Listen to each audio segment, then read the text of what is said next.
Assalomu alaykum hurmatli televizor ko'ruvchilar. Uyg'ur televiziyasining kundalik xabarlarini ko'rishingizni qarshi olamiz.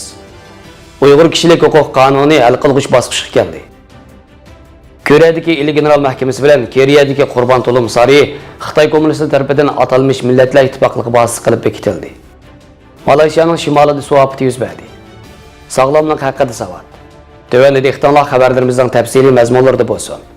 Amerika Uyg'ur birlashmasining raisi Qo'zat Altay oldimizda hafta Uyg'ur qonun loyihasining Amerika Avam palatasiga sunilganligini bildirib, Avam palatasidagi 440 kishidan 128 kishining Uyg'ur qonun loyihasini imzolab bo'lganligini va bu qonun loyihasining ma'qullanishi uchun oz deganda 220 kishining imzo qo'yishining kerakligini, shunlashqa Uyg'urlarning Uyg'ur qonunining ma'qullanishi uchun palata a'zolari bilan ko'rishib imzo talab qilish kerakligini bayon qilib, jiddiy yig'in ichib munosabatli kishilar tomonidan maxsus nima qilish, qanday qilish haqida leksiya so'zlanib, qilish tegishli ishlar tafsil o'rlashtirilgan. Bunun qarta Rabia Qadir xanım tarqatgan sinalg'usida 1 dekabrda imzo to'plash uchun kelgan Uyg'urlarning qattiq yig'ayotgan yomg'irga qaramay Amerika Uyg'ur markazini to'ldirganligidan intayin suyunganligini bildirib, buning bir tarixiy fursat ekanligini, mazkur qonun ma'qullansa ko'chmanlar masalasining, lager masalasining, vatanning ozodligi, shundaqla vatanga qaytib ketish qatorliq masalalarning ishkining ichildiganligini so'zlab, bu qonun ma'qullansa biz Uyg'urlar Amerika qonuni ichidagi bir xalq bo'lganligimizni, 14 yildan beri orzu qilayotgan kunlarning kelganligini ta'kidladi. Qo'zat Altay başçılığıda Tumaris xanım, Alpidar xanım ve başka bord azaları bilen billa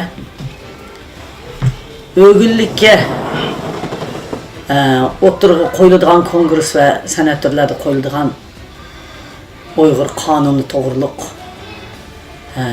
bunu aş kanunu ötküzüş için 16 saat burun ilan qıptiken bula ciddi müşünün hizmet ötmesek kanun qeyd qilish ehtimoli bor deb.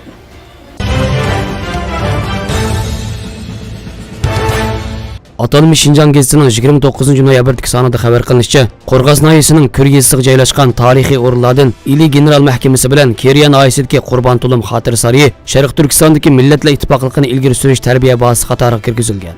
Xabarda Ili General Mahkamasining 1,5 asrlik tarixga ega ekanligi, uning Sharq Turkiston bilan Xitoy orasidagi tarixiy munosabatni aks ettirganligi, har millat xalqining tajovuzchiligiga va milliy bo'lgunchiligiga o'rtaq qarshi turib kelganligining namoyandasi ekanligi ilgari surilgan. Ammo mustaqil tarixchilar Ilidagi General Mahkamasini Xitoy tajovuzchilarining Sharq Turkistondagi mustamlikachiliginin simvoli deb qarab kelmoqda. Xabarda eskartilishicha, Keriyadagi Qurbon Tulum xotir sarida Maozdongning Qurbon Tulum bilan tushgan surati bilan birlikda Shi Jinpingning Qurbon Tulumning navrilariga yozgan xat ko'rgazmaga qo'yilgan. Qurbon Tulum yillardan buyon Uyg'ur jamiyatida milliy ansizlikning va ahmoqlikning simvoli sifatida masxirga uchrab kelayotgan bir obraz. Muhojiratga Uyg'ur kuzatuvchilar Xitoy tarafining Ili General Mahkamasini tashviqot markaziga aylantirish orqali Xitoy fuqarolarida millatchilikni uyg'otishni ko'zlagan bo'lsa, Qurbon Tulumni ko'tarib chiqish orqali Uyg'urlar orasida qo'lchilik ideyasini kengaytirishni ko'zlaganligini ilgari surmoqda. Mazkur xabar deyilishicha, yuqori tilga ilingan 2 o'rinni qo'shganda Sharq Turkistondagi atalmış Millatlar Ittifoqligi tarbiya bazasining soni 14 ga yetgan.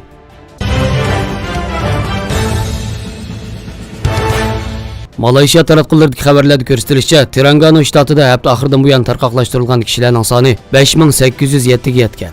Kelantonda hozirgacha 5636 kishi shtatlik hukumatning qo'g'dash markazlariga o'rnashtirilgan. Kelanton shtatidagi eng cho'ng daryolardan biri bo'lgan Goluk daryosining suv saviyasining xatar cheki bo'lgan 9 metrdan eshib 10,47 metrga yetganligi eskartildi. Shtatdagi boshqa daryomi suv saviyasining xatar chekidan oshganligi, xalq omasining kundalik turmushiga og'ir ta'sir yetkazganligi, yerlik hukumat o'rinlarining chiqimni mumkin bo'lgan eng to'van darajaga yetkazish uchun jiddiy tadbir qo'llanayotganligini bildirgan.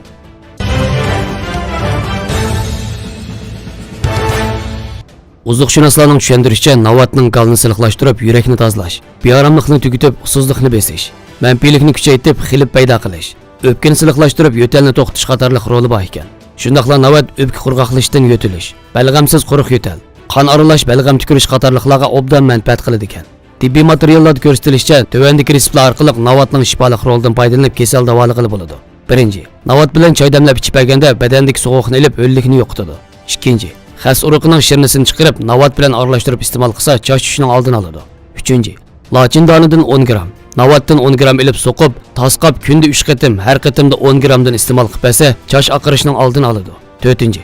Zukam bo'lib yutilib qolganda suluq nashbut va seriq navat tayyorlab, nashbutni navat bilan qaynatib, sharbatini ichib bersa, zukam va yo'talga manfaat qiladi. Ammo ichi surib qolganda nashbut iste'mol qilsa bo'lmaydi. Bu xil usulda tayyorlangan sharbatni badan og'irligi o'lchamidan eshib ketgan bolalarga bek ko'p ishkizmaslik yoki shakar miqdorini tövəlletib ishkizish kerak. 5. Buningdan boshqa yana halva aytganda chaqmoq qanning o'rniga navat ishiltib, sovuqdan bo'lgan belput og'riqi, börekni sovuq qilib ketish, sovuqdan bo'lgan oshqozon uchayning roli ajizlash qatorliq kasalliklarni davolag'ili bo'ladi. 6. Oshqozon mijozi sovuqdan buzilish sababidan bo'lgan bosh og'riydigan, sezim a'zolarining kuchi ajizlab qolgan kishilar usti quddusni choy o'rnida damlab navat silib ichib olsa oshqozonni yaxshilaydi. Bo'libmi o'quvchilar, ishxonada o'tirib xizmat qiladiganlar choy ichganda usti quddus bilan navatni birga qo'shib damlab ichib olsa, umumiy badanni quvvatlab turli kasalliklarga manfaat qiladi. Navatning kasalliklarga shifo bo'lishidan boshqa yana kundalik turmushda ishlatilishi xilili keng. Masalan, navat tarkibida qatorg'uchi modda bo'lg'ishqa, do'ppi tikishda navat suyini purkish orqali do'ppining ichidagi materiallar qatorilib sifat kirgizishga ishlatiladi. Uningdan boshqa xalqimizda yana suyimlik odamlarni navatga o'xshatadigan, chiroyli joyda ishlatilgan gaplarni navatda gap qildingiz degandek ta'riflashlarmi bor. Buningdan navatning turmushimiz bilan zich munosabati borligini ko'rib olish tas emas. Xabarlarimizni ko'ringlarga rahmat. Ko'rishguncha omon bo'linglar. Xayr xo'sh. Allohga omonat.